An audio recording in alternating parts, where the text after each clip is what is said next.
Oh, perfect. Right. Okay. I can I'll turn on my camera too so they can see me if they want. Perfect. Thanks.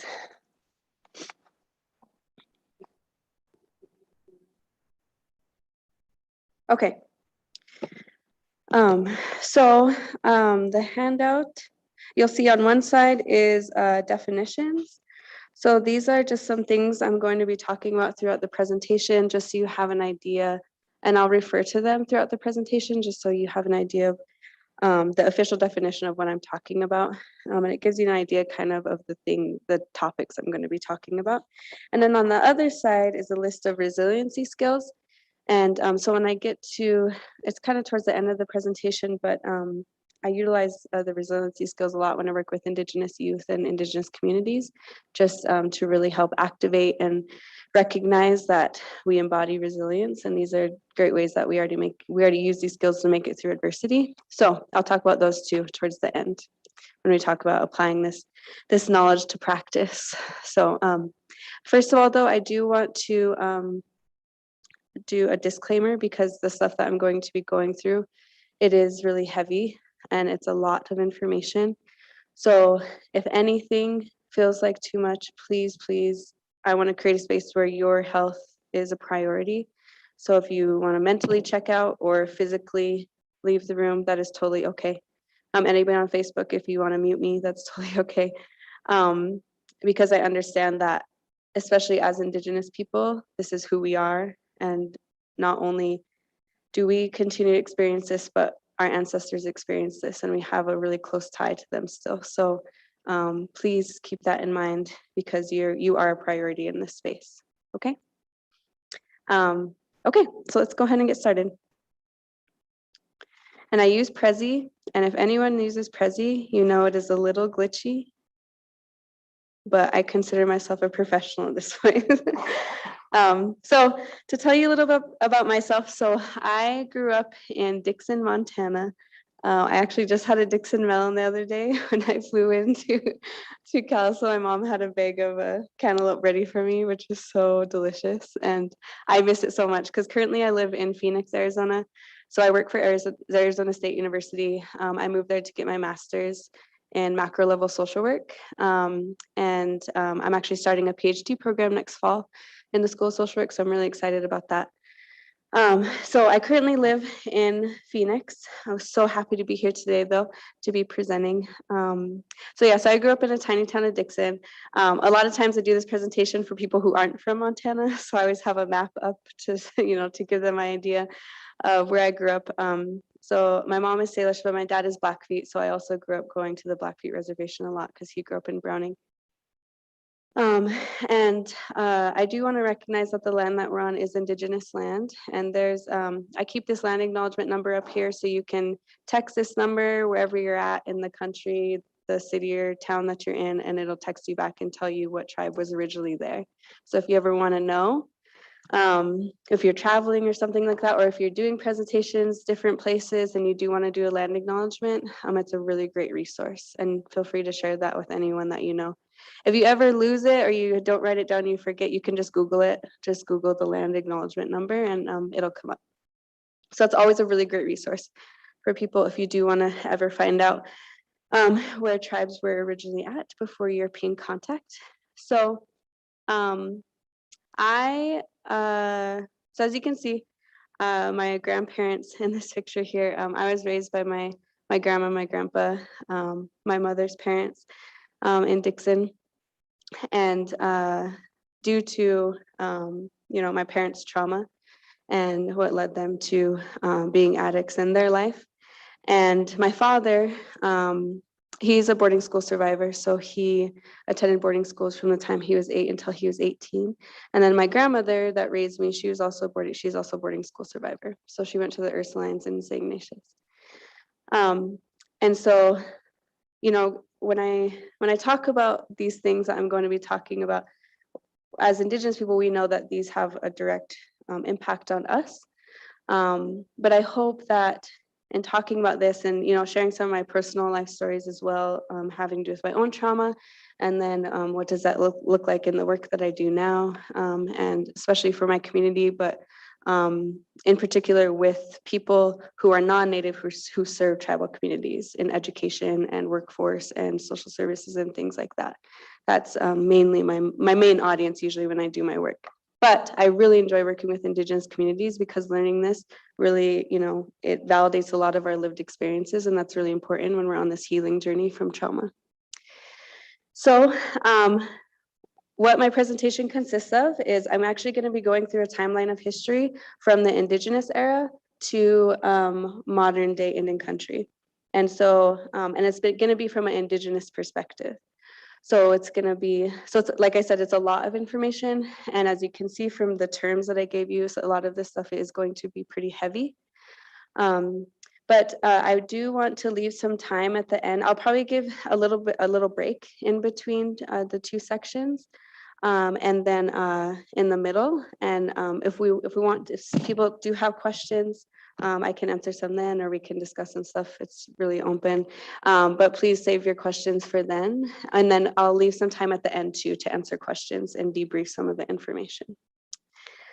Okay, and so the stages that I'm going to go through, as you'll see through this presentation, is actually the 4 stages of colonization. So colonization has happened to Indigenous populations all around the world. There's a statistic that in the late 1800s, I think over 80% of the world was colonized. So that means that this has happened to many Indigenous populations, which then has similar results when we're talking about historical intergenerational trauma in those communities as well. So you can see that right all around the world. And the official definition of colonization, it means that it happens just to Indigenous populations. So when the process of them going through, whenever this happens anywhere in the world, it is to Indigenous populations in particular. So the term Indigenous is definitely a global term for people who were originally inhabiting that land. So like I said, we're going to start in the Indigenous era, and then you'll see me go through the different stages. And there's 4 stages of colonization. The first is exploration, and then occupation. I do this presentation so much, and I always forget these 4 stages. But you'll see them through. It's exploration, occupation, removal, and assimilation, I'm pretty sure. So you'll see me go through those 4 stages. And even though it's stage 1, 2, 3, and 4, it doesn't mean that they were necessarily sequential, meaning one thing happened right after another. So a lot of times things happen concurrently. So, sometimes during like the removal era, there was still massacres happening, right? And those are in 2 different stages, but they were sometimes happening at the same time. So keep that in mind when we think about this act of colonization. Okay. Okay, so to begin, this is a map of the Indigenous era. So this is before European contact. There's a lot of different numbers that historians say that actually how many people actually inhabited this land before European contact, but they say roughly around 45 million. And so if you see on your terms, the first 2 terms is worldview and then Indigenous worldview versus Westernized worldview.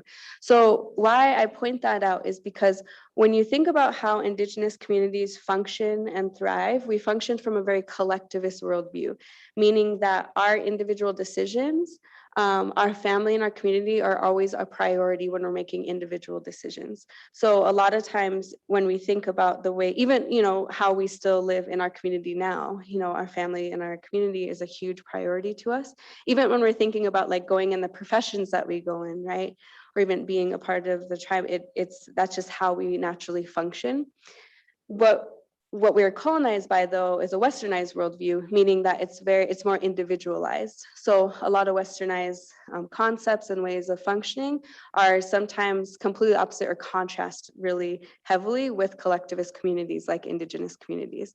So keep that in mind as we're going through this, because when you think about how we function, right, and naturally how we function as Indigenous people, sometimes it can be really hard when you're trying to make it through westernized systems, right, because it contrasts with the way that you naturally naturally do things.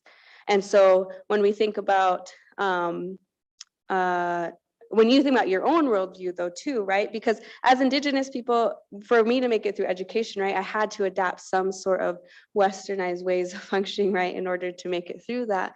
But that doesn't mean that I don't still function from this worldview, right?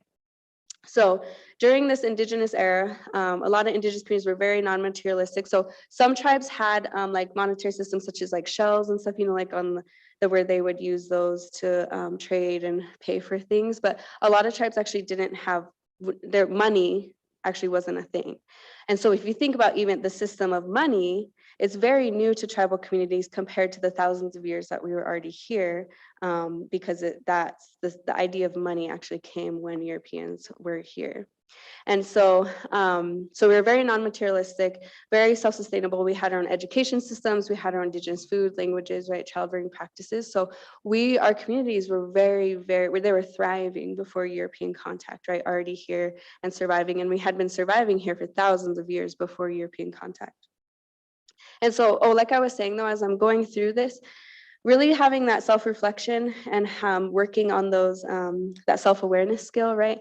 Even as Indigenous people, I feel like that really allows us to understand how we play a part in this whole realm, right? This healing journey of not only our own, but our community. And so keeping that in mind of saying like, okay, yeah, I do function more in collectivist, or actually maybe I prefer to function this way, right? From a more individualized worldview. And so keep that in mind as I'm going through these things, because in particular, when you think about what happened to Indigenous populations, it was intentional to break up that worldview or that way of living, right? And so you'll see during these stages of colonization, it was very intentional for them to do that. Okay, so then we get into European contact. So as we learn in our westernized education system about Christopher Columbus, he did not actually set foot on what is the United States of America today. He landed in the Caribbean. And there's a book that you can read by a man by the name of Bartolome de las Casas. You'll see his name here on the screen if you want to write down. And it's just his honest journals of what happened when Christopher Columbus, because he was part of Christopher Columbus's team, I guess. He was part of the people who, quote unquote, discovered the Caribbean. And so he wrote really honest journals about what truly happened when they landed in the Caribbean, and they committed mass genocide. So women and children were subject to sex slavery, and men were subject to chattel slavery. So if they didn't meet quotas for gold, they would just get their limbs severed and they'd watch them bleed out. And so because of that mass genocide that happened in the Caribbean has now been replaced with slave populations. So a lot of the populations of the Caribbean now were brought over from Africa or places in Europe that already had slaves. And so again, when we think about this perspective, right, of history that I'm talking about, we don't have the privilege as Indigenous people to learn these things because of colonization, right? And so as we get into when Europeans actually landed in the United States, in the 1620s, that's when the Plymouth colonists happens, and that's depicted in things like Pocahontas. As we know, another very romanticized version of history, and Pocahontas was, probably one of the beginning stages of MMIWG, right, of the missing and murdered Indigenous women and girls because of what the true, the honest story of what happened to her. And she was very young. I think she was only 12.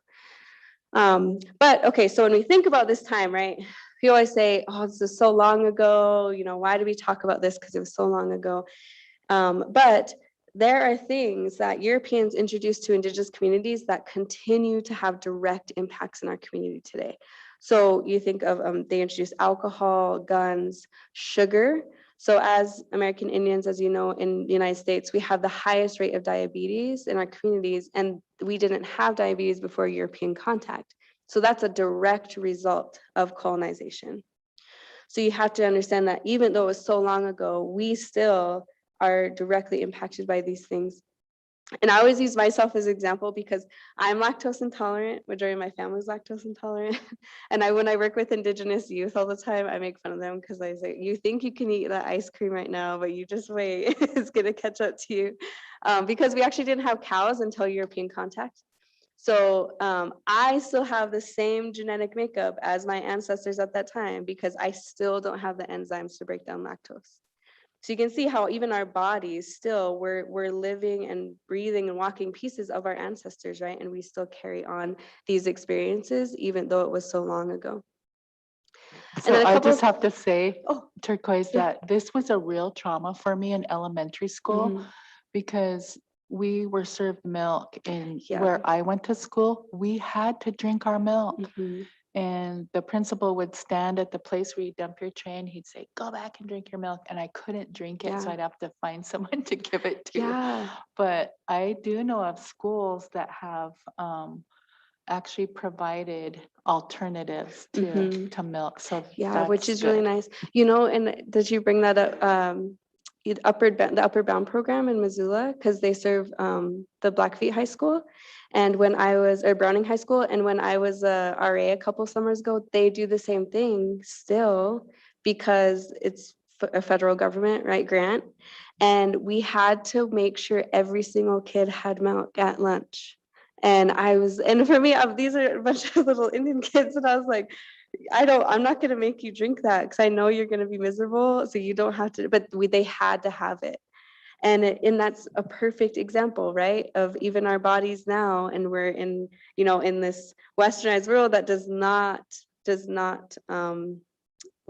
take our bodies into account when we're talking about these programs. And that's a perfect example of how a westernized concept does not apply to Indigenous communities. Because in their view, right, that's healthy. And if you drink a lot of milk, then it's good for you, you'll have strong bones. And I was like, it just makes me sick. It makes me really sick. And so that's a perfect example. So thank you for bringing that up. A couple of things I do want to mention is, as we know, a lot of towns and states, cities are changing Columbus Day to Indigenous Peoples Day, which is huge. And that's such a great movement to get behind. And I always encourage non-natives to always, in wherever they live, to really acknowledge that and advocate for Indigenous people in that way. Another thing I do want to mention too is Thanksgiving. And I think as Indigenous people too, it's really important to understand different perspectives of different tribes, right? And so when Thanksgiving in particular was actually, when it was created as a holiday, it was actually when the military or the cavalry would go and massacre tribes every year. And so they just started calling it Thanksgiving. And so we never learn about that, right? And for me, because my grandma, Thanksgiving is like her favorite holiday, right? I have literally woken up at 5 a.m. with my grandma to stuff the turkey since I was 12 years old. So now I cook the entire Thanksgiving dinner. last year, because of the pandemic, I didn't get to come home and it was a struggle. but because of that, right, my grandma, she didn't have the privilege to understand the true meaning of Thanksgiving, right? And in this last year, there was a big thing because they said it's a celebration of genocide because that's really what was happening. But it doesn't mean that you can't celebrate Thanksgiving, but having that understanding, right? Because there's some tribes on the East Coast that don't celebrate it and they actually just march every year during Thanksgiving because they're directly connected to some of those tribes that were massacred. And so I think that in itself, when I learned that, it's kind of like a shock in a way because it's like, wow, why don't we learn about these things, right? Because for us as Indigenous people, those are our relatives and they suffered that, right? It doesn't mean that we can't celebrate it again, but it's really good to have that perspective and that understanding. Okay, so second stage of colonization is invasion. And this is research that you can actually Google. Like if you ever Google stages of colonization, it has these listed and you can always read more about them if you need to.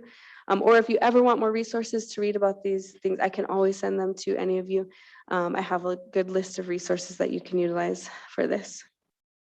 So when we talk about the invasion part of colonization, that's when a lot of intentional acts of genocide happened to Indigenous populations.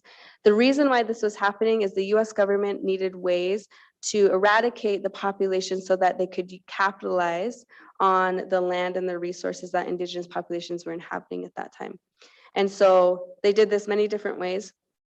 And you can see on your term, the official term or definition of genocide is on your term paper, just in case you want to review it. But this happened many different ways. So the first is biological warfare. So a lot of times we learn about smallpox. But there was a man by the name of General Jeffrey Amherst who deliberately infected blankets with smallpox and delivered them to many different tribes to do nothing but eradicate the population. And but as we know, especially for a lot of tribes here, you know, in the plains and in the northern states, we were actually impacted by many different diseases, not just smallpox, you know, but measles and tuberculosis and things like that. And that was part of that, because a lot of times when the Europeans came here, a lot of the diseases that they would bring were animal born, and so they're already immune to them. But then when they came in contact with the indigenous populations, that was part of them trying to, you know, commit genocide to a lot of indigenous people. And then massacres happen all throughout the country. The one I have a picture here is the Wounded Knee Massacre, because that was the last government issued massacre in 1890. So most of them were government issued, and it was a direct attempt to eradicate the indigenous population. And then, of course, on the bottom here, you'll see this mound of skulls, and that's actually a mound of bison skulls. So what the US government did, this is also the time that the railroad was being built, but what the US government did is they eradicated about 98% of the bison that was in this part of the United States, because of course the tribes that lived here, a lot of them were very self-sustainable off the bison, right? It gave us food for winter and blankets and, you know, tools. We used every single part of the bison for so many different things. And so once they took away that main food source and that main, you know, thing that kept us living sustainably, then we had no other choice but to rely on the government for food. And so if you ever go to Browning, just outside of Browning, there's a place called Ghost Ridge. I don't know if you've ever been there, but they have it's like a field. They have a sign where you can read the story about a starvation winter. And so it was when they talked about how there was just piles and piles of bodies because people were starving to death. And that was a direct result of the eradication of the bison. And so you can see how even that in itself, eradicating indigenous foods, right, that then committed mass genocide to a lot of indigenous tribes. And so even for tribes in the Southwest, when they built dams and things like that in different parts of America, that then either flooded entire indigenous communities, so they had to move, or they didn't get enough water to grow their indigenous foods. So it was another way to eradicate the population. And then, as we know, it's funny because I talk about commodities in my, because I grew up eating commodities, and in my presentation, and I did this presentation for elementary school on the Fort Mojave Reservation in Arizona a couple weeks ago. And I was talking about how much I miss commodity cheese. And they gifted me a block of commodity cheese that day. And I was so happy. And I said, this is the best gift I ever received as a presenter. But commodities was actually, this is when commodities were created, but they were called government rations. So once they took away that main food source, then the government would deliver government rations to the reservation or to tribes, and that's how they would get food. But as we know, commodity, even though I love commodity cheese, it's not good for you. And so it had tremendous health impacts on a lot of tribes at that time, because it still continues to, right, in our communities, but especially at this time when our bodies were first introduced to these things as indigenous people. Okay, so stage 3 is occupation. I don't think I said them right in the beginning, but now you know the right stages. Stage 3 is occupation. So during the occupation era was when removal and the reservations were being created. So like I said, a lot of these stages happen concurrently, right? So they overlap a little bit. And so this was when the Indian removal policy was enacted into our government by President Andrew Jackson. So the reason why he put the Indian removal policy into action when he became president was because before he became president, he was actually a general in the military, and he couldn't defeat the Seminole tribe, who are now in Florida. And so when he became president, that was his way of forcefully removing them from their land, was putting into place the Indian removal policy. So this time is when the Trail of Tears happened, as we sometimes learn about in our education system, about the Trail of Tears. But as we know, a lot of tribal communities were not on our original homelands, right? Now, when you think about where our reservations are compared to where we originally were. And so a lot of tribes actually had their own version of the Trail of Tears because some of them were forcefully removed. And so during this era, especially going from the removal to the reservation era, the European population was increasing, right? There was resources in California, on the West Coast, right, in California, the gold rush that happened in California, and then there was farmland and things like that in Oregon. So the United States government wanted to capitalize on all of the resources that they possibly could. And so another thing, because we know from the gold rush era, right, that 49ers get their name from the gold rush era, because it was in 1849. But another term that actually comes from that era, in Southern California, where they were doing the gold rush, they needed some sort of supplemental income for people who weren't mining for gold. So it was legal and considered a profession, and you actually can Google these documents to find them, that where people would kill the natives in the area, and they would get paid per body. And so when that was happening, bringing in the entire body became too cumbersome. So then they would just start decapitating them, but then that became too cumbersome. So then they just started scalping them. And actually every scalp was known as a redskin. And so that's actually where that term derives from. And that's why it is considered a racial slur, is because they would get paid per redskin for killing natives in the area. And there's actually tribes like the Yahi tribe who don't exist anymore because of the gold rush era. And if you ever go to California, California actually has the most natives per capita as a state in the nation. But if you ever go to, they have many tribes, right? But some of them, especially in Southern California, are very small, or they don't have a lot of land mass. And that's just because, and the gold rush era had a huge impact on the tribes there. And that's a big reason why that happened.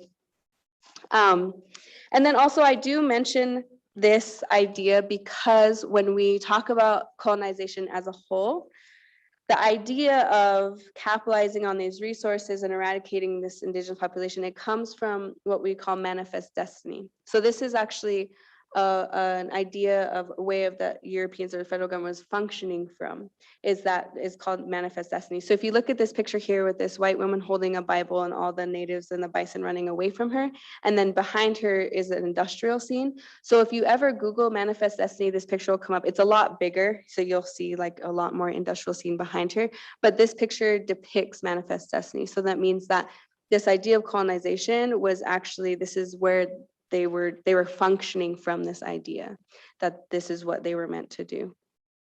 And so also, so when we learn about in history class, I don't remember learning about this, but then I learned about it to do this presentation, is there's two Homestead Acts that happened, one in 1862 and one in 1866. So that was when, if you look at this flyer here on the bottom, they would have flyers like that in Europe where they were advertising what they would call free Indian land, where people could move here and do, agriculture and thrive. But as we know, it's not free Indian land because lives were lost in that land takeover, and also tribes don't exist today because of that land takeover, or aren't federally recognized or even state recognized, right?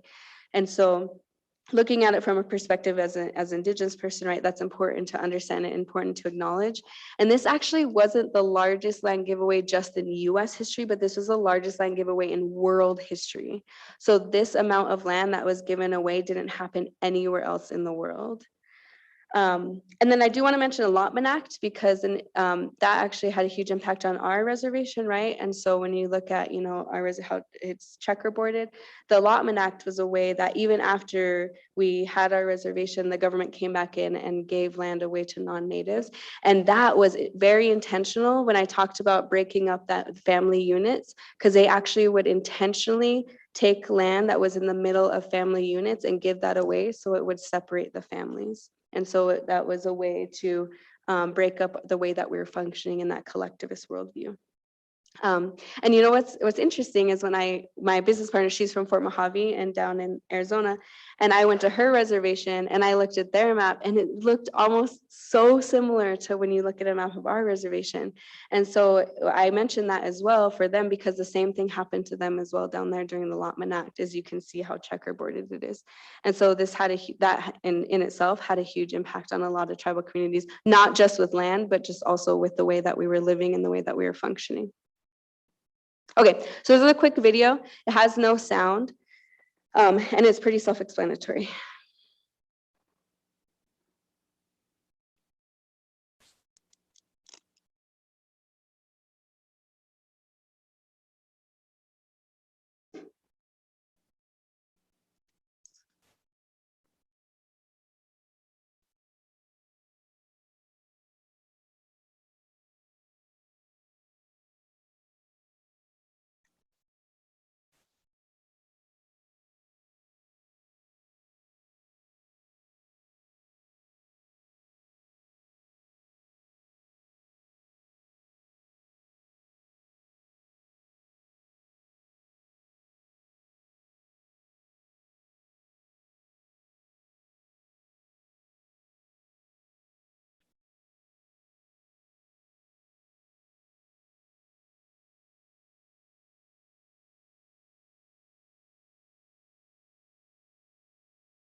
So that's as of 2010. When I first started this presentation, I was like, that's really recent, but that's actually what, 11 years ago. So I know that this last summer, there was some land, I think in Oklahoma, that was returned. So it might look a little bit different now, but that is pretty accurate for what the reservations look like today in the United States. So we never get to ever see that version of, right, what that actually looked like. And if you think about, you know, having 574 federally recognized tribes in our nation now, but that's not counting state recognized or tribes that aren't recognized at all, right?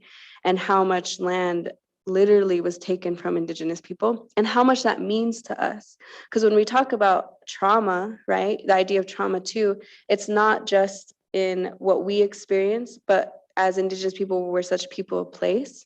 So it's also what we experience when we're taken from our homeland as well, right? And so as we talk about how these things impact us, especially trauma-wise, we'll, you know, keep that in mind as we're thinking about, like, even taking us from our land was a very intentional act of oppression, and also understanding how that will have a lasting impact in communities, right? And especially Indigenous communities. Okay, so the fourth stage is assimilation. So assimilation, so these were, when you look at the definition of assimilation, it's the process in which a minority group or culture comes to resemble those of a dominant group, right? But this was direct, intentional acts of assimilation to try to, well, to commit cultural genocide, right? To get rid of our way of living, our language, our spirituality, all of these things, right? So that we would assimilate into Westernized society and completely, right, get rid of who we were. And so this is, you know, the boarding school era was a big act of assimilation. And so in 1860, well, around that time, there was already churches already on a lot of, not every reservation, but a lot of reservations, they already had schools or mission or boarding schools or mission schools where they were educating Native children. Educating, right? And they, so when they would do that, the government actually caught wind of this. And so to use that as an assimilation tactic, they actually started funding the churches. And so once they started funding the churches, sometimes what would happen is the children would go to the boarding school or mission school during the week. And then sometimes if they were still in their community, they would be able to see their families on the weekend or sometimes like that, right? Because they were still in the community. But because they were still in their community, this assimilation process and the act of cultural genocide wasn't happening the way that it was desired by the US government, because they were still in their community, right, around their family and things like that. So then they made off-reservation boarding schools. So the first off-reservation boarding school was Carlisle Indian School, and the motto was "Kill the Indian and Save the Man." So that was in Carlisle, Pennsylvania. You can find a map though online of all the off-reservation boarding schools that were around the nation, because there was quite a bit. Down in Phoenix, if you ever visit Phoenix, on Indian School Road in Phoenix, Arizona, there's still the Phoenix Indian School there. You can actually go there and there's some of the original buildings. And that actually was one of the largest boarding schools as well, off-reservation boarding schools, because a lot of the reservations in Arizona didn't have boarding schools on their res. And so they would actually just send them to the Phoenix Indian School. So if you're ever in Phoenix, you can always go there and see that. But when we talk about the boarding school era as a whole, right, this had a huge impact on our community, because, you know, children, it was a federal policy that children were mandated to attend these boarding schools. So in 1880, they made that federal mandate. And so if parents weren't sending their children to these boarding schools, sometimes they would hold back resources such as, you know, government rations or things like that from the family. So they had to send their children. Or sometimes they would just go to the reservation and take kids and just take them to boarding schools. And sometimes parents, if they didn't know, right, or they wouldn't see their children for years and they wouldn't know where they were, or sometimes if they did pass away, they wouldn't know if they passed away or not. But also, we have to understand the perspective of our ancestors at this time, of when, you know, if you think about all of these things that have happened up until this point to our families, right, in our communities, and it's the most hardship that they've ever experienced, right, in their entire life, and they experience those things just being Native. And when we think about even the communities at this time, right, we're very impoverished, and a lot of the things that we didn't really have that many resources and things like that in our community. And so a lot of parents at this time would send their children to these boarding schools because, well, for one, they didn't know what was happening, but also they thought this was an opportunity for their children to not experience as much hardship as they had, right? If they have the opportunity to learn or to, you know, go into this westernized world. And so we have to keep that in mind as well when we're thinking about these different perspectives that our ancestors, our parents, our grandparents were going through at this time when they were experiencing such hardship. So during the boarding school era, of course, and as we see now what's happening in Canada with what started in British Columbia, where they found the unmarked remains of children under an old boarding school just a couple of months ago, I believe it was. And now I can't remember what the number is up to now, but they're on a mission now to find all these remains under the boarding schools that were still what that happened, but they call them residential schools, right? Because all of these things happen in Canada as well. When we talk about colonization to the First Nations people too.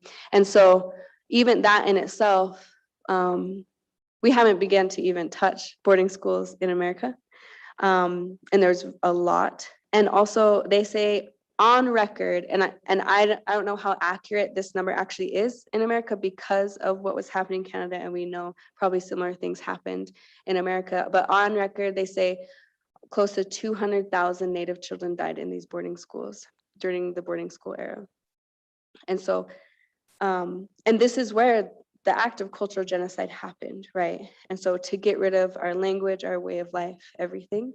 Because even when I think about my dad, my father, you know, he spoke Blackfeet before he spoke English, and and growing up, you know, still to this day, he really struggles hearing it or speaking it. He gets really emotional because he can't, it's really hard for him to go back to that time of his life because of the trauma he endured in boarding school, especially if he was to speak it, right?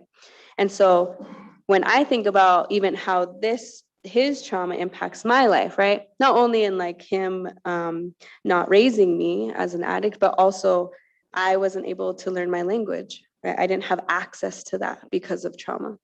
And so I'll talk about that a little bit later too. But when we think about even access to our culture, right, and our language, sometimes it's really difficult for people. They've experienced these things in their life, and it's really hard for them to overcome it, especially because we don't learn about this. When I think about like the boarding school era has a direct impact on my life, right? My everyday decisions in my life is directly impacted. I'm directly impacted by this era. And also when I think about my grandma who raised me, who grew up in boarding school, she rarely ever talked about it.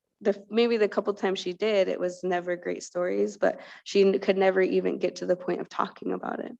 And what is really crazy when we think about, because when we think about this trauma that happened to our populations, we're not only overcoming our personal trauma that we experience in our lives, but we're having to overcome generations of trauma, right? Because I even think about when I eat. My grandma, I eat exactly like my grandma used to eat. And we'd be the last two at the table, you know, it had to be perfectly proportioned. I still eat like that to this day. I'm the slowest eater. I got teased all the time growing up that I was just a little old lady, and I literally still function like that. But this one time when I was at ASU, this woman came and did a presentation. She does a presentation on boarding schools, and she came down to the Phoenix Indian School, and we hosted her. And she talked about when she was younger and she was in school, and her friend was watching the way she ate, and she said, "Did you go to boarding school?" And she said, "No, but my mom did." And she said, "You eat like you like you went to boarding school." And I thought about that, and I thought about the way that I eat, and I even eat like I went to boarding school. And I was thinking about that too, because she watched the way that I ate, and she said the same thing to me. And I never realized that I'm even carrying my grandma's trauma, right? My grandma's way of functioning because of her experiences. And I didn't even understand that.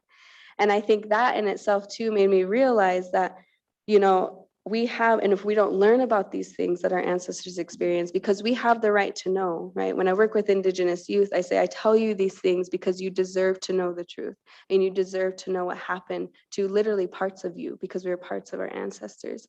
And I think it's so important to understand that, especially when we think about the act of cultural genocide, right? That was forced upon our population, because it wasn't just in the boarding school era, because we talk about the boarding school era a lot, especially, those of us who continue to be impacted by it. And it's going to continue to impact our communities for a very long time, especially with what's happening in Canada, right? Even if you don't know these babies or these people, it still has an impact on us, right? It hurts our heart because we understand how hard that is. And if you ever look at the UN definition of what it means to commit genocide on a population from the United Nations, underneath that definition is taking the children from a community. And that's exactly this was an intentional act of genocide, right? And so the boarding school era had a huge impact on our communities. It still continues to have that. But there was so many laws and policies that were put into our federal government that also had that same impact. So what a lot of people don't know is in 1883 was the Code of Indian Offenses. So it was actually illegal for us to practice our spirituality in the United States of America for almost 100 years. So if you think about, like I was mentioning, all of the hardship that we experienced right up until this point, our lands, our community, our family members were dying and massacres, and our food was getting taken away, all of these things, and now our children. And then when our spirituality became illegal, we couldn't even heal from the most hardship that we've experienced. We couldn't even heal from that in the ways that we'd been healing for thousands of years. So even though we were experiencing these things, we couldn't even go to the same way of healing. And so when you think about even the influence of religion in our communities, right? For some people, that became a way for them to have something positive or something to help them heal, right? But also, when you think about access to culture, access to language, access to spirituality in our communities, we have elders in our communities that lived through this time of when it was illegal for them to do these things. It was very, very dangerous for them to even share our language with their children or their grandchildren. And at this time, actually, when we talk about powwows, you know how it's called like a celebration, right? When you think about like Arlie powwow, right? It's how many years? It's like 100 and what year was it? 100 and it's 20 something. So that predates this law, right? But that means, or not predates, it happened probably right after this was made a law, because what ended up happening is a lot of tribes would say, this isn't a ceremony, this is a celebration. So then they would start having powwow. So powwows are actually, for some communities, are a very more modern way of presenting our culture, because that was the way that they would make it through this time. And so when you think about that, right, not only, so when you talk about access to culture, like even language, right? And so when we think about some of our elders who are our knowledge holders, it can be difficult to share that, or or because for some of them it was really dangerous too. So when you think about even our youth, or even my generation having access to that, it can be difficult sometimes. So in 1924, we finally became citizens of our own country. World War I happened before that, and every Native who fought in World War I, which was a lot, actually volunteered because they couldn't be drafted. And then in 1957 was the last state to allow Natives vote, and I believe it was Utah. And so that even in that time, we had no say in what's happening around our communities, to our communities, right? When we think about how important it is to vote. And then finally in 1978 was the American Indian Religious Freedom Act. So that was finally when we could practice our spirituality legally in the United States of America. And also, because I'm a social worker through and through, if the Indian Child Welfare Act was actually enacted too in 1978. So that's within the foster care system, because there was actually an era called the Indian Adoption Project. I think it's, no, Indian Adoption, no, I think it's it was called Project, where they were intentionally, another act of assimilation, where they're intentionally placing Native children in white homes. And it was a huge thing. And there's a documentary called Blood Memory, if you've ever heard of it or seen it, that talks a lot about the Indian adoption era and also the boarding school era, but it's a really great documentary. And it also talks about ICWA, the Indian Child Welfare Act, because in America today, Native children are 20 times more likely to be placed in foster care than any other race in our country. And when we think about that, right, it's not only because of the cultural differences, right? Like I was saying, like it's a very, the foster care system is a very westernized system.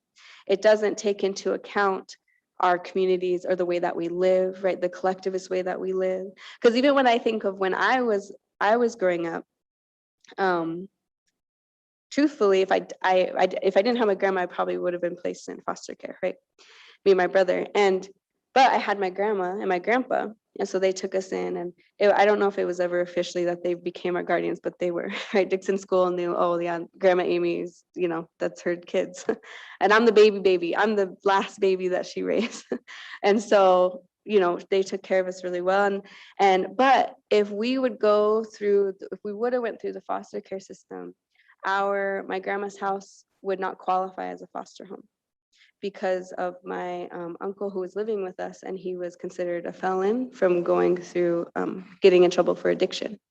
And so we couldn't actually live there with my grandmother. She wouldn't qualify.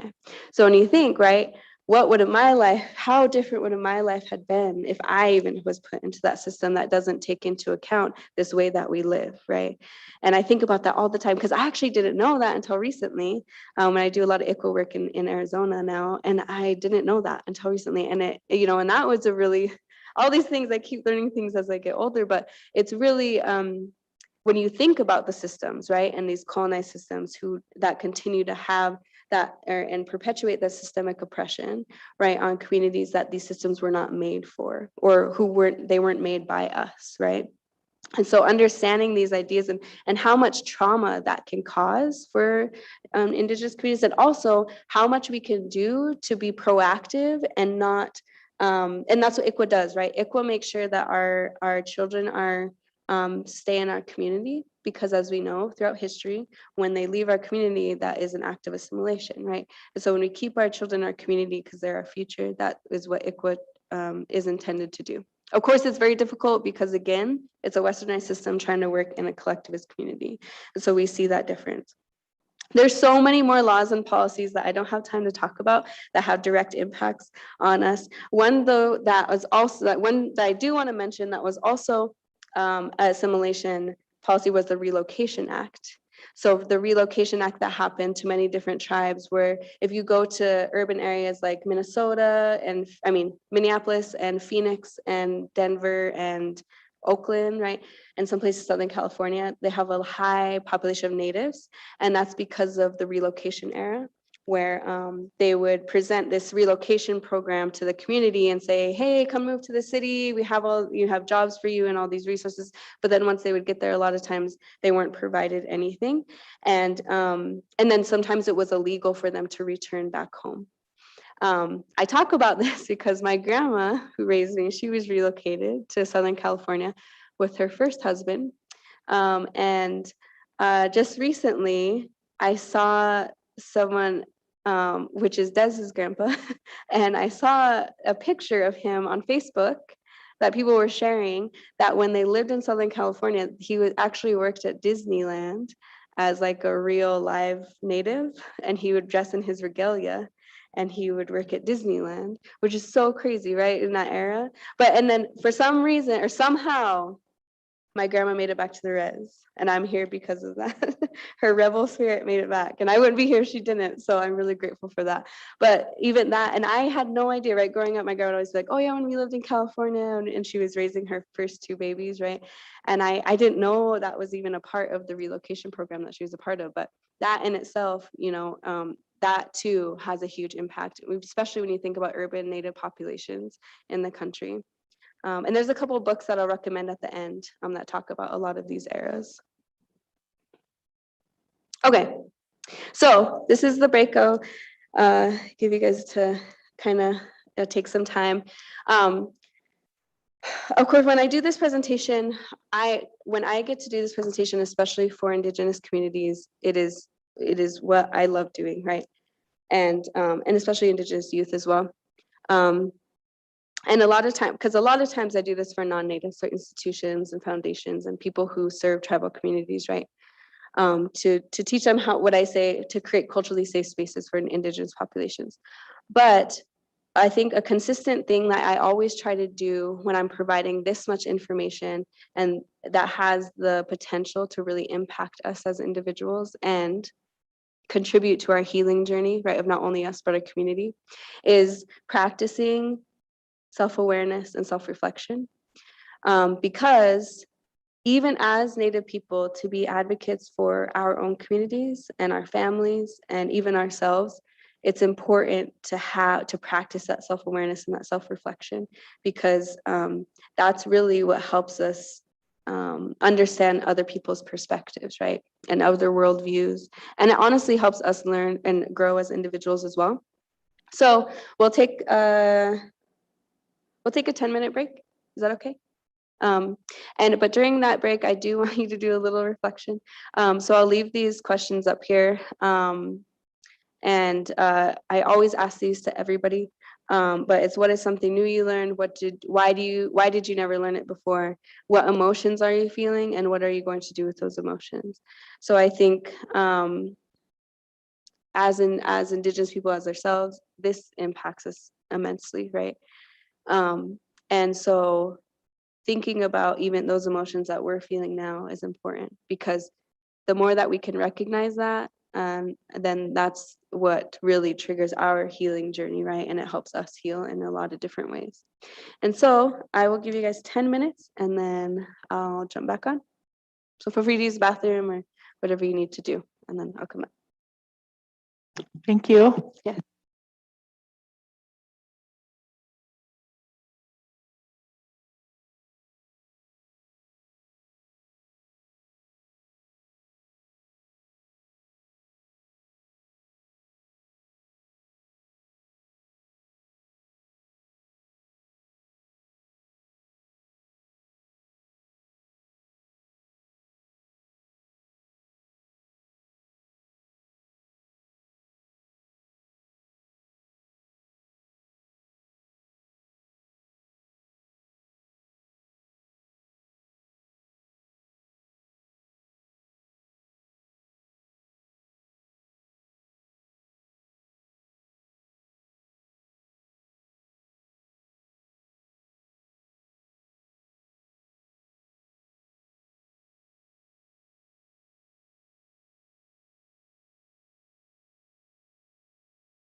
So something new I learned was that there was a boarding school kind of eating. And I think why I never learned it before is because my dad and his brothers and sisters were boarding school survivors, and they never talked about their experience. Um, I guess the emotions that I'm feeling is, I guess the most overwhelming emotion I have right now is one of sadness for the boarding school era, just because of how it affected my family, and specifically my dad and the Salish language, because I, tried to ask those kind of questions when I was growing up, like, how do you say this in Salish? And he just wouldn't answer. And now I know more why, as an adult, but he's not here for me to have that talk anymore. So, what am I going to do with that emotion? Probably suppress it like I do the rest of mine. No. Um, usually, um, usually I just write it out, like go for a drive or Mhm. go to the mountains. Yeah. And that's when I can really deal with my emotions. Yeah, no, So, for sure. And I mean, the last question, that's one that I really work on with like non-natives, right? Because being an ally for Indigenous communities, it's like really, what are you feeling? Because, it impacts them, but it's not like part of who they are, right? This is all something new to them. So that's mainly why I asked what you're going to do with that emotion. If you're feeling, like people feel like white guilt or, sadness or anger. And it's important to know, like, where am I putting this energy, and like, how do we move forward, even advocating for our own community in that way. So that's why I asked that question. And sometimes you don't even know, right? Because it's like, you have your own coping skills and sometimes it just happens when it happens and you don't, it's just naturally what you do. one of the other things I just wanted to share really briefly is Mhm. one of my boys, one time we were talking and he talked about, he brought up this term cultural shame. Oh, mhm. And I was like, what is that? And I started thinking about it, and maybe that's the part of not knowing your language Yeah, that, I think that's specifically what we were talking about at the time, but yeah. it's like, that was something, Mhm. something new to me. Yeah, no, and yeah, I'll talk about that here in a little bit too, about how we lie on a cultural spectrum, meaning that like we all have different access, right? And it just depends on how we identify, right? And that's important to support. And so, but language is a big thing because when you think about the lateral aggression that happens in our communities due to those things, right? If you think about like cultural shaming and things like that, um, it's something that we experience all the time. But it's important to know this so that not only can we create culturally safe spaces for each other, but then we know that we deserve those culturally safe spaces as individuals as well. What was another thing oh yeah, because about boarding schools too, it's the same thing, right? Growing up, my grandma, she always be like, oh yeah, your dad went to boarding school, your dad went to boarding school. But I never knew what that meant because you don't learn about it. And I was like, I don't know what that means. Like and then when I finally learned about it, and then my dad probably didn't share any of his boarding school stories with me probably until about 5 years ago. That was the first time he was ever able to talk about anything. And they were intense. And I know what he shared with me was probably not even a quarter of what he experienced. And so when you think about trauma, it's like some of our ancestors, some of our family members aren't even able to talk about it, right? Like they want to go there because it's just too hard. So you think about, and how do those coping mechanisms like get passed down, right? And then because that's your environment, that's what you grew up in, that's what you learn about. So that's kind of what we're going to talk about now, is like the healing aspect, how it impacts our communities now, and then also how can we as Indigenous people provide that culturally safe space for each other and for ourselves, because that's part of that healing journey, right? We're all in it together as a collectivist community. So before we move on though, anyone else want to share anything? No? Okay. Well, we will have time at the end too to answer questions and things like that. Okay, impacts today. So when we talk about historical trauma, that's all of the traumatic events throughout history that I was talking about, right? The historical trauma that we experience. But then when that historical trauma and you experience it for long periods of time, so any population, right? And then it moves then into, and you don't heal from those traumatic experiences, and then it becomes intergenerational trauma, which means that it gets passed down from generation to generation due to not being able to heal from those things. So, and us being not us, this information in particular not being included in our education system and things like that, that's that historical oppression, that systemic oppression that keeps happening, that then also limits our ability to then overcome that trauma as well. And so when we think about intergenerational trauma, well, I guess historical trauma, because when you think about, remember all of the things we were thinking or talking about with, when we would lose our family members and our communities, and then we lost our land and all of these things. Even when you think about grief, the process of grief, just the process of grief, right?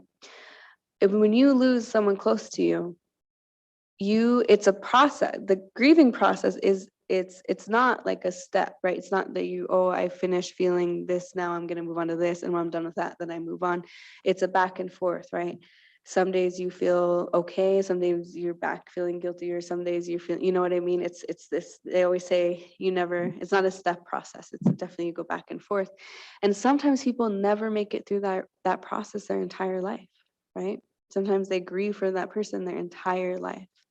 So if you can imagine, there's a statistic that Native communities, so on average, a non-Native person loses someone close to them on average once every 4 years. On average, a Native person loses 4 to 5 people every 1 year. So you think about the loss that our communities experience too, and they continue to experience that grief, right? Like even when you think about our babies, like our children, right? They experience grief a lot of times really early on in life. And even that process when you're young, right? It's a whole different process. It's a whole new, what they always say, you learn to live a new life without that person, right? And so that in itself, and when you think about all of the grieving that our ancestors were experiencing, and they never had the opportunity to heal. And then not only were they experiencing the loss of loved ones, but they're experiencing the loss of their language, their ways of living, their land, their food, right? All of these things. And they never got the opportunity well, for one, we didn't have our spirituality to heal. And then for two, we didn't have the time, because we literally just had to survive for hundreds of years. We just had to survive. So we are still grieving for our ancestors, right? We're still feeling that same grief that they felt hundreds of years ago. And you see that in our communities, right? How this transcends into the trauma that we experience, and then the negative coping mechanisms, right? When you see about addiction, and then suicide is a big one, right, in our communities, and codependency, and emotional responsiveness. And the reason why I talk about emotional responsiveness is because when we had generations of people growing up in boarding school, it was really difficult for them to create those emotionally safe spaces for their children, because they did not grow up in emotionally safe spaces. And I'm not a parent, but when you imagine, right, if you have children, right, it's important that you create a loving environment for them, right, so that they feel that they're loved or taken care of. But some of our ancestors literally didn't know how to do that. They didn't have the ability. And so when I even think about like even in my lifetime of my grandma who raised my mom, but then also raised me, right, it was a different environment. She provided a different environment for me than she did for my mother. And even in my lifetime I saw that, right? And when I think about, or when you think about that emotional responsibility even in itself, a lot of times our ancestors who were, whether, some people say like, oh, my mom never told me she loved me, or my dad never told me she loved me. And, sometimes that was really hard to communicate those emotions to your children or to your family. And that a lot of times that comes from boarding school, right? Because they never were taught how to do that, or if they did, they would get in trouble for feeling those emotions, right?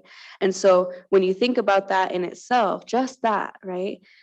And when I think what about that too, even my parents and their trauma, right? It's like this, what our communities experience trauma wise, in those moments, they're doing the best that they can, right? And even though, because they don't know, the first time my dad saw my presentation, it was one of the most grounding, rewarding experiences of my life, because it's the first time he's ever been told that it wasn't his fault that he went to boarding school. And that in itself, right, that was a huge realization for him. And so, but I knew that my dad did the best that he could with the trauma that he experienced. And so when you think about that in itself, just that emotional responsiveness piece, right, of how it's passed down from generation to generation, it's a huge part of how we cope with the trauma that we experience. Another thing is poverty, right? Because before European contact, during the Indigenous era, like I said, we're very non-materialistic. There was no way we could be materialistically poor, right? No way, because we didn't have money. And so the only way you could be poor, maybe if you had like really low morals and you were a bad person, right? But when we think about poverty in itself, a lot of times we're forced into poverty because we're forced to rely on the government for things such as food, right? When they took away our main food sources, we literally had to rely on the government to survive. So a lot of tribal communities who are impoverished, it's because it's a whole new way of living, right? It's a whole new system that we're still learning. The idea of money is still a whole new system that we're learning. And we all know money does not fix poverty. So even that in itself, right? So, and then I also want to mention there's research that's been done with American Indian populations. So mostly populations who have experienced long periods of trauma. Harvard was doing research where they actually found that because American Indian populations, or Indigenous populations in particular, have experienced long periods of trauma and they haven't healed from it, it actually has changed our biology. So Native children are born and their mind thinks that they've already experienced direct trauma when they haven't. So it actually changes, and there's a book called The Telomere Effect, you can read about it, and the process is called epigenetics. So it actually changes our biology. So when you think about that, right, so the trauma is not only sometimes in our environment, but it's actually in the way that we function from literally from the day that we're born, because of how much our communities have experienced over long periods of time. So even when you think about, and it kind of makes sense, because if you have like family members or people who, when you think like, right, like, oh my gosh, this person was raised in the same household as me by the same people, we literally had almost the same exact experience, but you function completely differently. And also they might be triggered by different things than you are. And it could just be because of the different ways that our brain functions. They function differently. And that trauma could literally have a different impact on every single person, even if you grow up in the same exact environment, right? So that's a really good thing to take into account. Oh, thank you so much. So when we're thinking about all this trauma, right, it's a lot. And it impacts us every single day. And not only us individually, but our communities and our families, right? So when I mentioned it earlier, when we're talking about access to culture, access to language, even when you think about urban populations, I do a lot of work with the urban Indigenous youth in Phoenix. I do a lot of identity workshops with them. And so I talk about this a lot because they've only grew up in the city. And, you know, for me, I call myself a res rat. I grew up on the res and I try to act like a city girl, but I grew up on the res my entire life. And so I have a different experience than them. And their idea of, but I grew up in the city. So like, I never grew up on the res. I don't know what res life is. And and I make fun of them because I'm like, well, you still like hot Cheetos, so you're still res. But I always make fun of them for that. But it's the complexity of identity, right? And trauma has an impact. All these historical events have an impact on our identity, because I identify as an Indigenous woman, right? I am Salish and Blackfeet. That's how I identify. But just because I don't know my language doesn't make me any less Native, right? Because it's not my fault that I didn't have access to my language. And it's not my dad's fault that he can't teach it to me, right? And so when we talk about how we support identity, in particular, when we're talking about Indigenous identity and Native identity, we all lie on this spectrum, meaning that some of us might know our language, some of us might not, some of us might grow up on the res, some of us might, even if you grew up on the res, maybe had a totally different experience, right? Or maybe you were adopted out, or maybe you did go to boarding school, you never came back home, right? All of these different things, we lie on this spectrum, this identity spectrum, cultural spectrum. But especially when I'm working with Indigenous youth and Native students, because I provide direct support services to Native students in higher education a lot too in my job. And when I work with them, and that's what it means to create a culturally safe space, is when you're not challenging someone's identity in a space or denying someone's identity.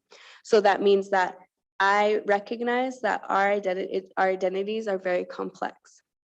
You could grow up in the same household and you can still identify differently than your brother or sister, right? And so, but just because you identify differently than I do, or you might not know your language, or maybe you do, right? Or you didn't grow up in the West, it doesn't make you any less Native, because we went through hundreds of years of people telling us that being Native wasn't right. And they were gatekeeping us to be able to be who we were. And now for us, it's important to understand this history and the impact, so that you know that if someone doesn't know their language, it might not be their fault, right? But that doesn't make them any less Native. So wherever you lie on that spectrum, you deserve support for your identity. Because, you know, especially right here, especially when I work with Native students, I say, I support you fully because you are Native. And if you identify as Native, I fully support who you are as an Indigenous person. Because we went through hundreds of years of people telling us and not providing that unconditional support.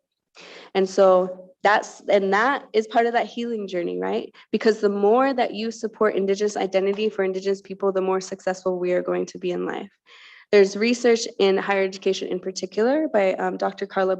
She's the president of Blackfeet Community College. Her research in her doctoral program was specifically with Native students.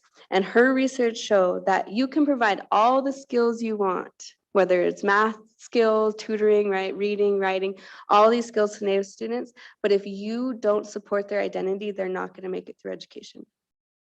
So the one thing that you have to support is their identity. And that itself shows that when we have that unconditional support in who we are, we can literally make it through any adversity that we experience in our life. Any of this trauma that we experience, we know that we can make it through if we know who we are, and we can embrace who we are, and we can help others embrace who they are as well. So when we think about this cultural spectrum, right? And we talk about creating culturally safe spaces, which I think is okay, this is the official definition. The word culturally safe actually comes from, it was coined by a Maori nurse in New Zealand, because we know New Zealand does amazing work with Indigenous research methods and Indigenous populations, and I hope to live there for at least a year in my life at some point. But the official definition is an environment where there's no assault, challenge, or denial of someone's identity. So of who they are and what they are and what they need. So it's that shared respect and shared meaning, right? And it's truly listening. So in social work, right, we have this term of cultural competence. And I really don't like that, because there's no way we can be competent in everybody's culture. Even as a person who has a cultural background, there's no way I can be competent. But what I can do is that I can create a space where I learn from someone how they identify, so that I can provide that support, versus going into a situation and having assumptions, right, about this person's culture, where they might come from, even if they're from my same community, right? We all have different experiences. So knowing, right, how can I provide this safe space for this person, and how can I learn from them of what type of support in their identity that they need? And so I always like using this iceberg concept of culture. So if you look at this, and this can be applied to any culture. So it can be American culture, you know, work culture, American culture. There's so many different cultures that we're a part of as individuals. But I use this as an example because when you talk about creating culturally safe spaces, the surface level culture is things that are very outwardly presented to like the larger society. So things like my earrings, right? Like powwows and food and dress. And so, you know, I'm wearing these earrings and I know people are like, oh, she's Native, right? So that's how they identify me, but as part of my culture. But the emotional load that is connected to the surface level is relatively low because, you know, this is how I'm representing myself. If someone tells me my earrings are ugly, I'm not going to be too offended, right? Because that's just how I'm representing myself. Or if my fry bread's bad, you know, it's just, that's just how it is. But what a lot of people don't understand is the deep culture. So almost 90%, over 90, I think it's 98% of culture lies beneath the surface. And that means it's the way that we function, the way that we see ourselves. And you can see on here, even concept of time, right? Because we talk about me and my friends in Phoenix are all people of color. So we always say POC time, but we always hear, you know, running on Indian time because that's a thing. And even the concept of time is a way that we function. And there's actually a term called polychronic, when you don't run on a linear time frame. And that's, we function from a very polychronic way of living. Because I always say, like, we just think of time differently, right? If I'm supposed to be at a meeting at 3 p.m. and I got to be there on time, and I got up early today because I always run late for everything. The fact that I was here early is a big deal today because I run late for everything. And, you know, if I'm like, yes, I woke up early today and I'm ready and I'm going to go to this meeting. But let's say on my way to this meeting, I'm walking down the sidewalk and my cousin's there. Of course, I'm going to stop and talk to my cousin because I haven't seen them forever. So we value time differently, right? Versus I'm going to risk being late to this meeting for work because I want to talk to my cousin. And it's just that because we function so much on connectedness, right? And so that's a perfect example of how that's part of my culture. That's how I was raised. That's how I taught how to function in my environment. So when you look at right below the surface, right, the unspoken rules, the emotional load is very high. So even me going to the university, right, and me being on this linear time frame, and I'm like, oh my gosh, it's up to me to make it to class on time, and I could not pass, and that was directly challenging my way of functioning, right? And so my emotional load to that challenge was very high, to the point where I was like, I don't know if I can make it through education. I don't know if this is for me, right? And I'm like, what does that say for my future? And that emotional load was very, very high. So that's a perfect example of that. And then when you get lower in the unconscious rules, you'll see there's one down on the bottom that says concept of self, and that's identity, right? That's how you see yourself as an Indigenous person, as a Native person. That's how you function as a Native person. And if you challenge that, you can see the emotional load is very, very intense. So when I talk to, especially in higher education settings, and I say, you know, like when we're trying to create these culturally safe spaces and a Native student comes into your office and you make these assumptions about their identity, they might never come back, because that emotional load that they're having to unpack might be so intense that they might not come back to you for services. And that's what it means when you challenge someone's identity, right? And so I always like to keep this, I have this hanging in my office just to remind me too, maybe this person's decision that they're making is coming from these unconscious rules where they don't even know this is how they truly function, but I'm here to support that regardless, right? Especially when I work with students. When I work with students in particular, I say, okay, I know this is just how you do it. And you know what? I'm going to help you do it. And I might teach you some ways that might make it easier, but I know this is how you're functioning and I'm going to support you in that. So that's a perfect way to really know how to help people when we all lie on this different spectrum of culture. And you can use this as a perfect way to remind you when we talk about culture in many different ways. I actually had someone use this Iceberg talking about native languages as well, about, you know, how it's like you hear the language, you see it, but it goes so much deeper than honestly what English could ever do. And so that's a perfect model to use for Indigenous languages as well. So if any of you are interested in that, it's a really, really good tool to use. Okay, so this is the last thing I'm going to talk about. And of course, I have culturally safe definition on this presentation twice because I really want you to know it. But the research that I talked about when at Harvard with epigenetics, so how Native children are born thinking that they already experienced direct trauma when they haven't, there actually is a flip side to that. And that means that our bodies take care of ourselves. And which that research also shows that not only do we experience trauma in our biology, but we actually experience resiliency as well. So Native children are born, when they're born, they actually can experience more trauma in their life and it not affect them to the extent that it would affect a non-Native person.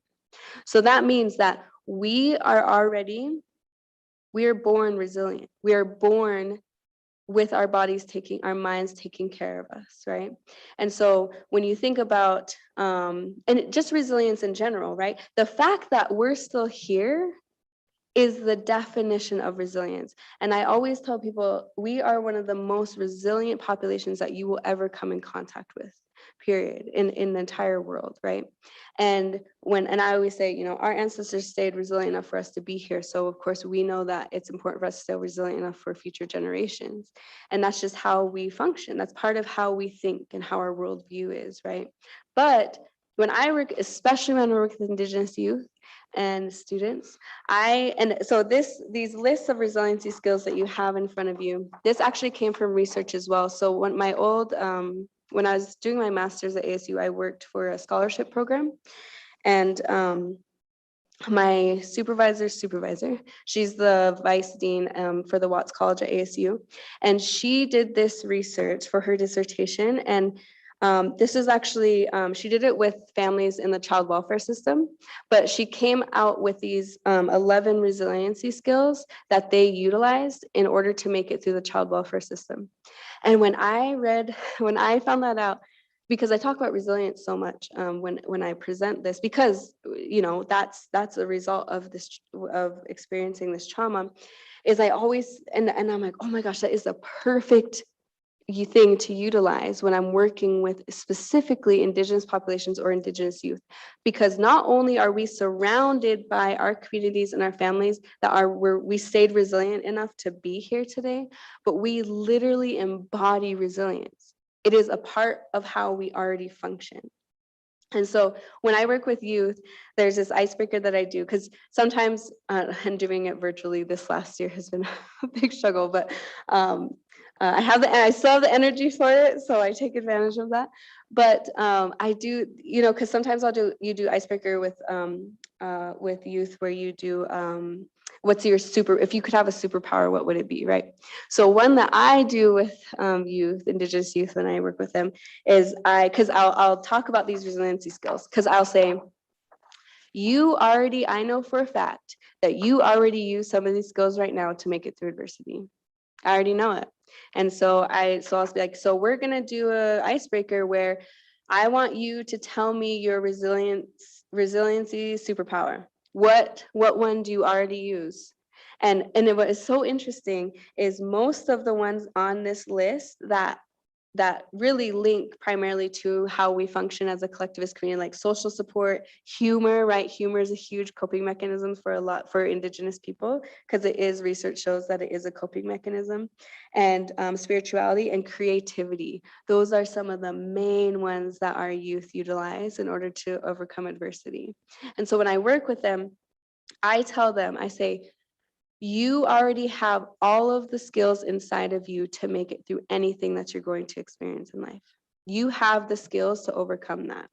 And so what I really like to do with Indigenous communities in particular is say, let's identify those skills, let's work on them, let's make it so that you know that this is something that you can always go to if you're experiencing hardship. And also, and this is also what I say to them, I said, okay, well, on this list is a skill that you don't do and something you want to work on.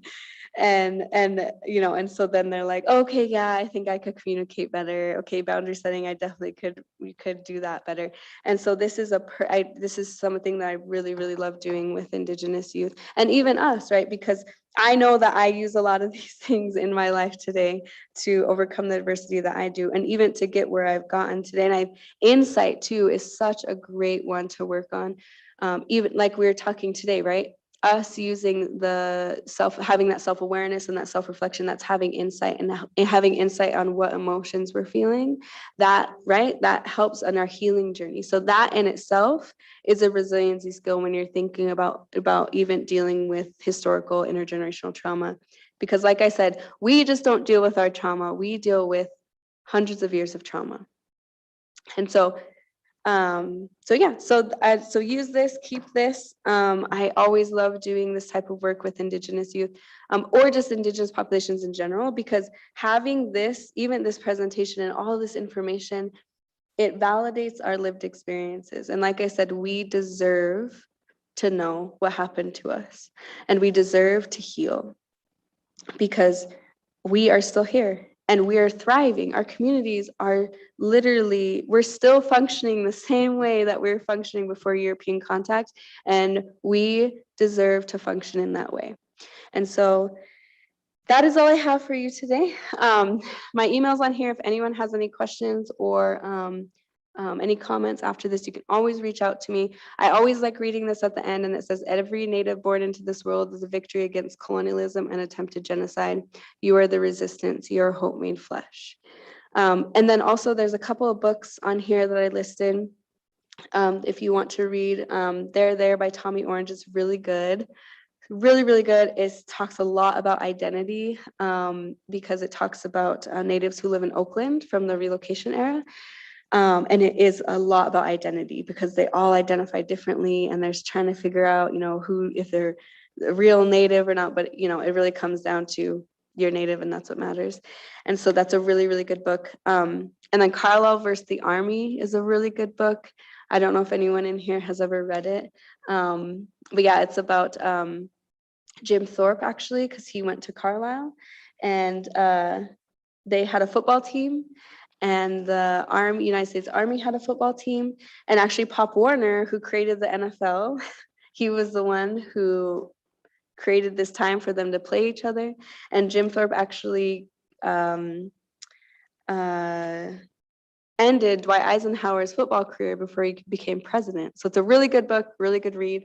Has a lot of good historical content about massacres and the boarding school era and things like that in it. So it's a book that I really, really recommend. So yeah, so that's all I have for you all today. I really, really appreciate having the opportunity to come here and speak and be here. I've been doing this work for a long time, and it just feels so rewarding to be able to be here today, because it just has kind of come full circle for me, and so that means a lot.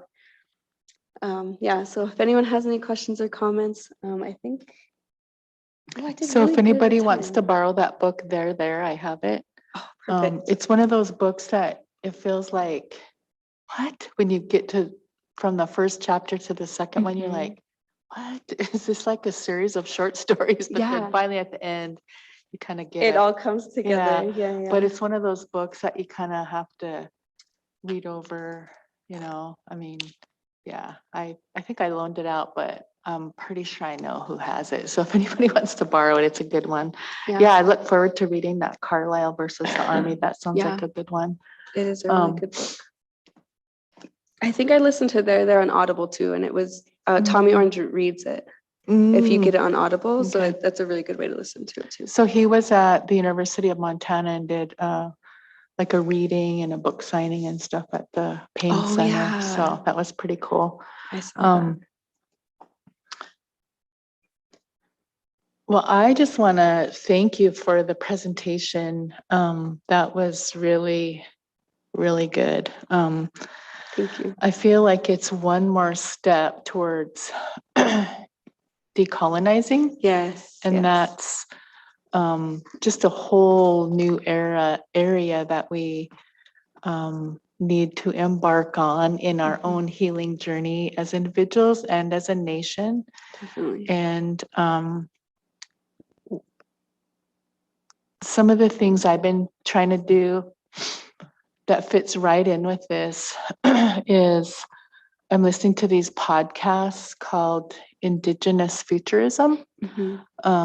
There's one in particular, I think I told you guys this before, Tio Montoya, And that's a really good one. And then I'm reading these books about, one is called Creative Confidence, and the other one is written by this guy that did Trend Hunters, trendhunters.com. And basically what he's aspiring to do is to help us remove those self-imposed barriers and, you know, kind of those silos that we put up for ourselves, you know, personally or in our workplace or whatever, in our families, in our communities. So that's kind of where my head has been at recently. So this just fits perfectly in all of that. And you're just an expert in this. I just really appreciate your presentation. One thing I was thinking about when you were talking about working with the youth is I had the privilege of meeting Colin Kaepernick. Oh, yeah. And he talks about this youth camp that he does. It's called Know Your Rights. And you were talking about the right to know. And I just think that's really important work that we need to do with our youth. You know, he fundraises to do these Know Your Rights camps for Black youth. Oh, wow. And I think you're on the right track with our Native youth to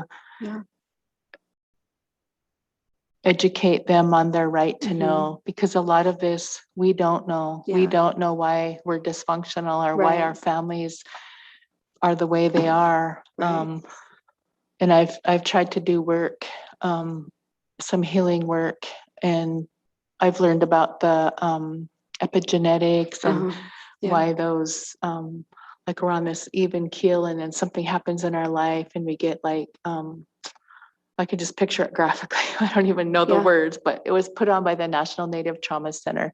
So they do great work. When you have this trauma in your life, and then you know you get on like high alert, and just sitting in that 1 hour workshop made me realize why I kind of function on that level of that high adrenaline level. So yeah, really enlightening for me. So I think the one challenge is, do we ever give ourselves enough time for reflection? Right. Yeah. So I know that's a big challenge for me. And we just met with the Salish elders last week, and we talked about how busy we are and how that prevents us from being close and, you know, taking time for those priorities in our life. So I think that's something that, you know, I challenge myself to do. No, definitely. Yeah. And you bring up the triggers, because I remember I was I got to do this presentation for the drug court program last time I was home last month, and it was really an awesome opportunity. And I was, you know, because I was talking about triggers in particular that lead for us to, like you're saying, you be on this great thing and then something happens, and it doesn't even have to be a trigger for you individually. It could be a trigger. Maybe it's like for me, it's like it was my grandma's trigger, but it's like my trigger. But I didn't experience that trauma. She did. But when I would see her react in that way, then I would react in that way. And so like even in that way, you don't even know where it comes from sometimes. And you're like, why am I feeling this way? Why am I having these emotions? And it literally could be you don't know. And when I do this presentation a lot, you know, especially to non-natives, I tell them I don't do this presentation for you to feel sorry for us or for us to be the victim in the situation. I do this so that you have empathy of people's lived experiences, and that they might not even know, right? We don't have the privilege to learn about this. And so when you're working with Native populations, and a lot of times too, I'm saying, you know, it's not helpful to go into a situation with Native populations say like, oh, you've experienced historical trauma. Like that's not a good approach either, right? Because we don't even know what that means a lot of times. And also it's because the more empathy you have for people's lived experience or what they might not even know, then the more you make sense of why they might make the decisions that they make in their life. And I think for me in particular, especially when I think about my relationship with my parents or my grandparents and that healing journey of forgiving, right, because of trauma, it's a journey. But that in itself, and doing this work, of course, has had a huge impact on my healing journey. of course, and like, you know, being able to talk about this, especially with the youth. When I get to work with the youth, I feel so privileged that I have access to our future generation, because they literally, like, the responses that I get, and I do this same presentation with the youth, and because that's, and I tell them, right, this your right to know this. And they are just so, they are so focused, and they're just taking in the information, and you see how important that representation is to them, and their identity, and also their insight, the reflections that I get from them is just, it blows my mind, and it makes me so happy and so hopeful, because I'm like, this is our future, right? And to be able to influence them in any way like this, right, is great. Because I sometimes I do a series of workshops. So I just did, there's a Hoops of Learning program in Phoenix. So it's Phoenix youth that go through, take college courses during the summer to go into, you know, so they have an easier transition. And I just got done doing a four series four series workshop with them. So the first was this, and then I went into resiliency skills in particular, and then I went into social justice from Indigenous perspective, to tell them, like, there's so many different avenues for you to serve your community, and if that's a priority for you, I'm here to tell you that that's okay, because in colonized systems, right, that's part of decolonizing, is making our values and our worldview at the same level as westernized education. And I'm like, I'm here to tell you that that's good. You can do that. And it is totally worth support. And I'm here to support you in whatever you want to do to serve your community. And so those were like the series that I got to do. And it was just one of the most amazing experiences ever. It's just, working with them is just amazing. So are you It's a great connected opportunity. with Donnie Wetzel Jr.? So he does work with my brother. So I was supposed to, I need to reach out to him. Because a couple years ago, pre-pandemic, he went to all the reservations and they Mhm. did these youth conferences. Mhm. And the one here was called FYI, Flathead Youth Initiative. Oh, that's cool. And the students developed they did everything for the Yeah. conference. Like they organized That's it, all the awesome. presenters and stuff. And it was really cool. I got to um, visit with them about food sovereignty. Well, last year they couldn't do it in Oh, yeah. person, so they did this online thing called Rise. Oh, cool. And I got to close out or present to them in their closeout session. I didn't attend the whole conference, but that's a person you need to connect I'll with, because definitely those are connect with some him. up and coming young leaders. Yeah, for And sure. just a few minutes that I sat in on that closing was so powerful. It's Mhm. like, it really gave me hope that, Yeah. our future's in good hands. No, definitely. So, I totally agree. I totally agree with that. So, yeah, any opportunity like that, I'd love to be a part of that. So I'll definitely reach out to him for sure. okay. Any other comments? Go ahead, Anita. Thank you. One of the things that kind of hit me about it, you were talking about how they weren't allowed to practice their culture.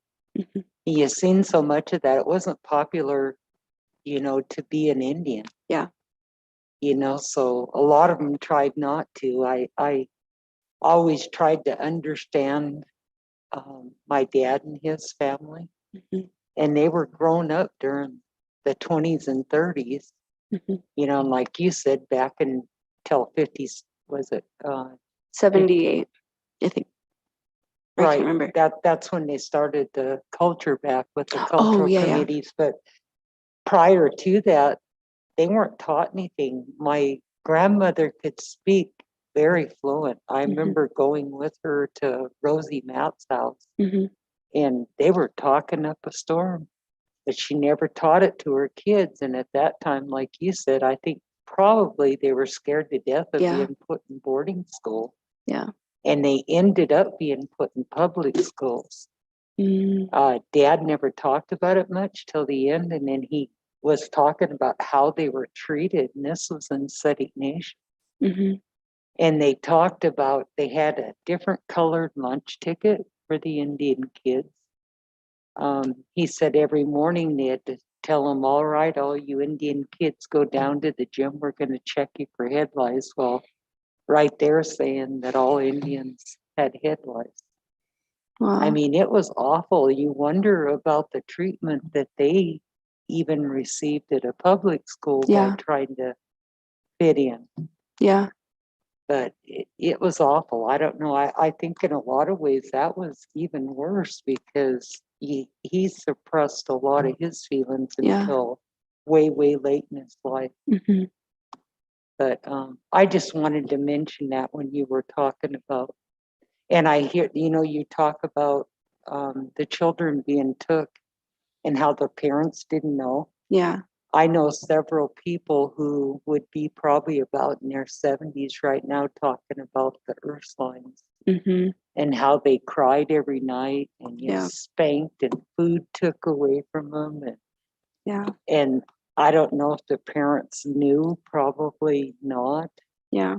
And if they could do anything about it. Mm-hmm.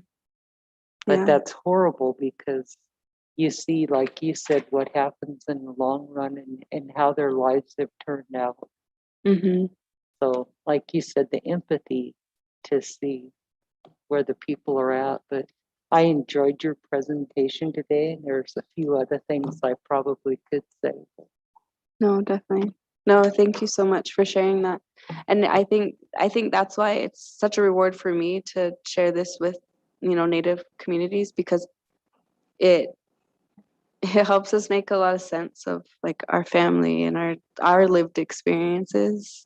And that's part of that healing, like forgiveness journey, right, too, is because it literally validates our life.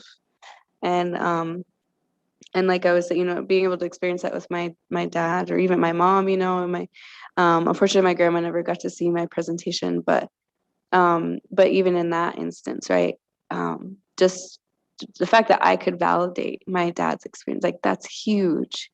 And I know that it's activating that healing journey in himself, and but I think too, when you talk about like the boarding school, because like there's so many stories that we will never hear, we've never heard, right? And just because they can't talk about it. And there is even people talking about how they would refuse medical care to a lot of children in boarding schools, so they'd pass away that way.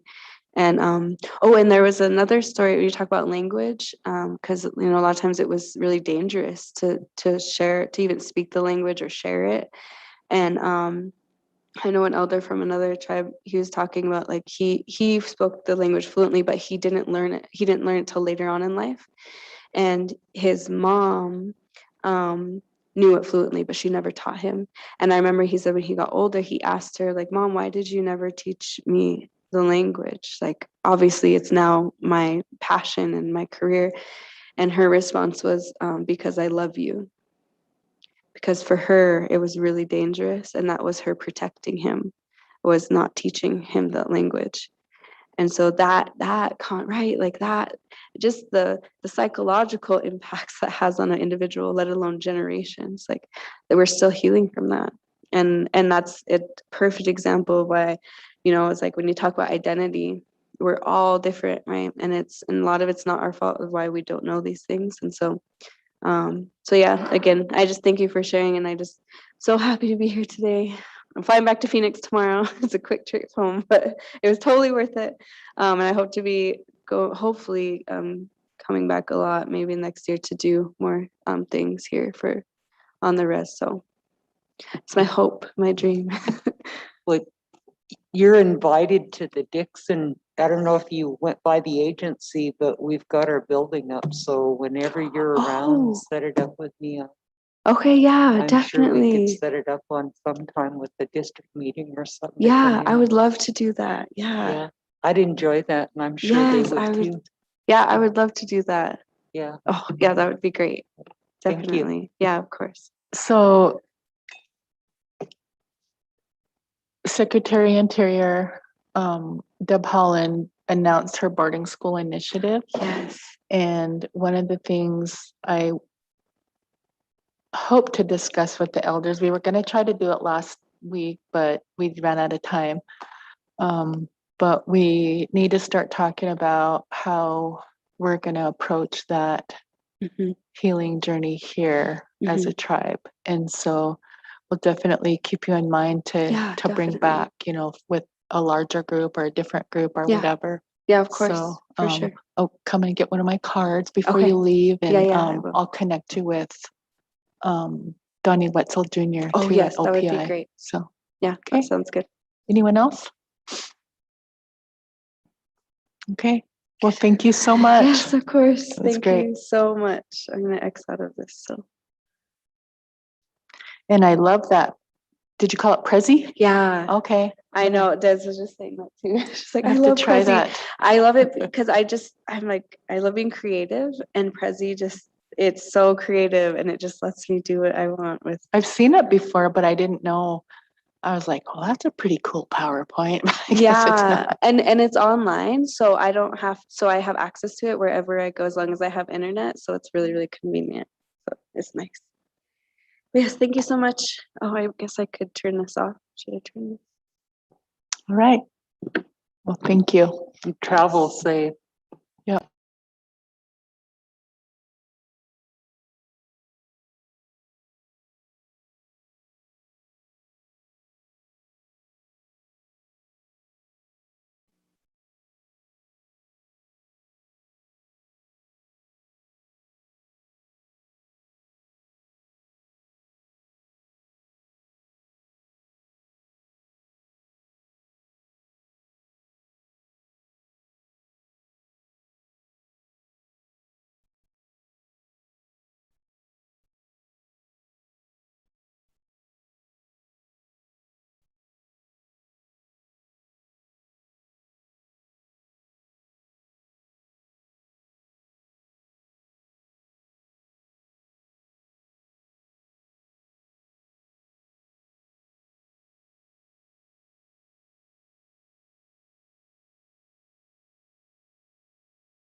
Abby, can you hear now?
Abby, mic check.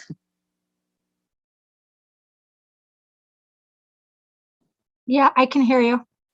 Thank you.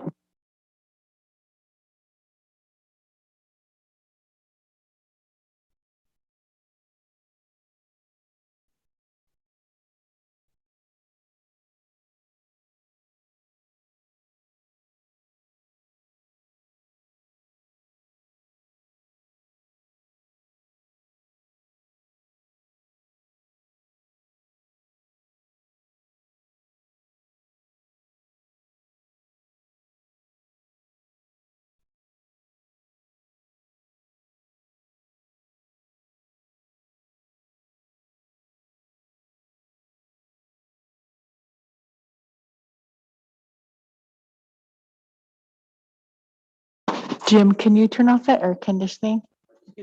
Oh, did you? Oh, thank you.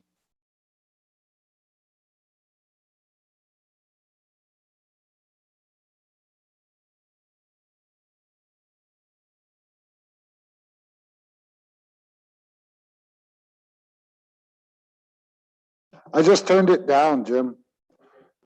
Or up or whatever. The air conditioner is off. How about that?